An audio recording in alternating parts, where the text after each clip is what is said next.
Era în amurg de seară, o noapte grea și întunecoasă, când m-ai găsit pe-a mea cărare.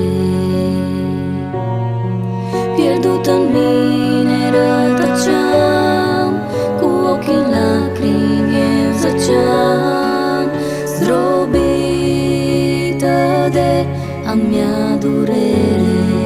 Pierdut în mine rătăceam, cu ochii în lacrimi eu zăceam, zdrobită de a mea durere. În dragostea ta nemărginită, tu m-ai cuprins când m-ai găsit. Pierdută eram, fără vreo țintă, mă îndreptam spre cumplitul abis, dar în mila ta nemărginită, tu m-ai cuprins și m-ai salvat, făcând din mine un vas de cinste și valoros prin jertfa ta.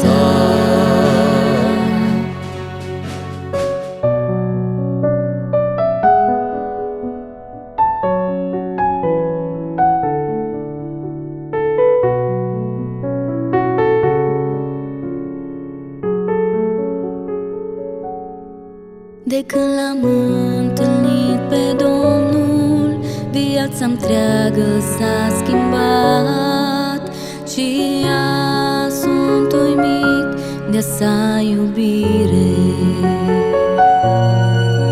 Mă poartă pe-a sale brațe și îmi șoptește adeseori: tu ești rodul suferinței mele. Mă poartă pe-a sale brațe și îmi șoptește adeseori: tu ești rodul suferinței mele. În dragostea ta nemărginită, tu m-ai cuprins când m-ai găsit. Pierdută eram, fără vreo țintă, mă îndreptam spre cumplitul abis, dar în mila ta nemărginită, tu m-ai cuprins și m-ai salvat, Făcând din mine un val de cinste și valoros prin jertfa sa.